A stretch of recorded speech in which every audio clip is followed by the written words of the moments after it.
അനുപ്രിയ, അവളുടെ വിവാഹമാണ് നാളെ, അതായത് 30-ാം തീയതി, മാർച്ച് 30.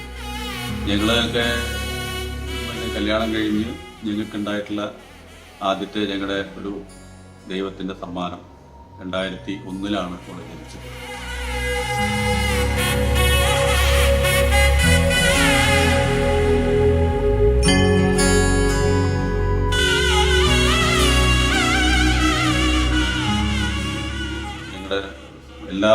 ഞങ്ങളുടെ ജീവിതത്തിലുള്ള ഞങ്ങളെ എല്ലാ പ്രയത്നങ്ങളും അവളെ ഈ ഒരു ഇതാണ്, കല്യാണം നടത്തി കാണിക്കുക. കല്യാണം മാത്രമല്ല, വിദ്യാഭ്യാസത്തിന് കല്യാണത്തിന് പ്രാധാന്യം ഉണ്ടല്ലോ. അപ്പോൾ കല്യാണം അങ്ങനെ ഒരു വളരെ പ്രധാനപ്പെട്ട ഒരു മുഹൂർത്തത്തിലാണ്. എന്തായാലും അവളെക്കുറിച്ച് പറയുകയാണെങ്കിൽ അവളാണ് ഈ വീടിൻ്റെ ഒരു കളർ എന്ന് പറയുന്നത്. ഞങ്ങളുടെ എല്ലാം, ഞങ്ങളിവിടെ വരുമ്പോൾ ഞങ്ങളുടെ സന്തോഷം, അവളുടെ കുസൃതി, അല്ലെങ്കിൽ അവളുണ്ടാക്കുന്ന പ്രശ്നങ്ങൾ, അവളുണ്ടാക്കുന്ന ഓരോരോ വാശികൾ, ഇതൊക്കെ ഞങ്ങൾക്ക് പല പ്രശ്നങ്ങളും ഉണ്ടാക്കിയിട്ടുണ്ട് എന്നുള്ളത് ശരിയാണ്. എന്നാലും അത് തന്നെയായിരുന്നു ഞങ്ങളുടെ ഒരു സന്തോഷം ഉള്ള രീതി.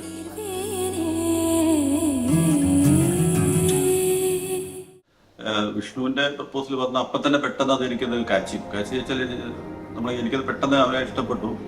പിന്നെ അവൻ്റെ ഒരു പെരുമാറ്റവും ഒരു സെക്കൻഡ് എക്സിറ്റിങ് കാര്യങ്ങളൊക്കെ ഉള്ള കൂടുതലായിട്ട് എനിക്ക് ഇഷ്ടപ്പെട്ടു. എനിക്ക് ഫസ്റ്റ് ബോധിച്ചു എൻ്റെ മോൾക്ക് പറ്റും, അല്ലെങ്കിൽ അവളെ നോക്കുന്നത് തോന്നൽ എനിക്കുണ്ടായി. അത് തന്നെയാണ് എൻ്റെ പ്രധാനപ്പെട്ട കാരണം. പിന്നെ കാണുമ്പോൾ ഹാൻഡ്സമാണ്.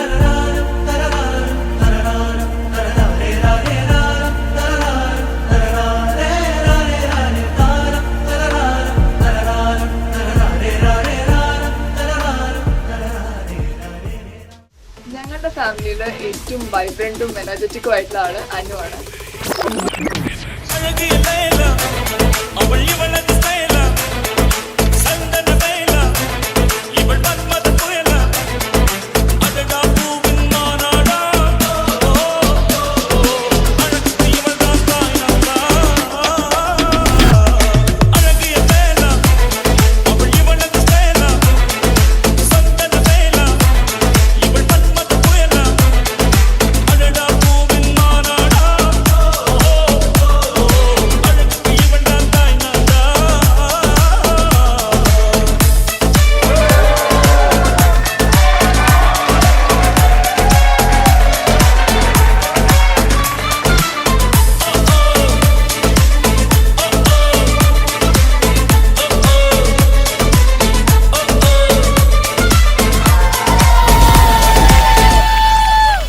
கல்யாணம் அழகான இந்த சுப ஆரம்பத்துல நிறைய விஷயங்கள் நிறைஞ்சிருக்கும்.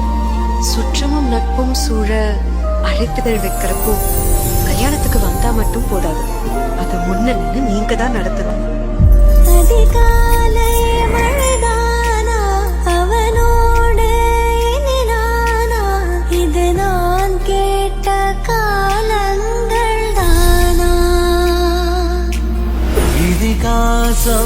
இதுதானா இவளோடு நடந்தேனா, இந்த மாயத்தில் நானும் விழுந்தேனா.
நெடிலான காதலா முகையந்தன் வாசம்தான் உன் மழைக்கால சாரலா எழுதாத உந்தன் தாளில் இனி எந்தன் பாடலா அழகான நாட்கள் மெல்ல உருவானதா பட பட பட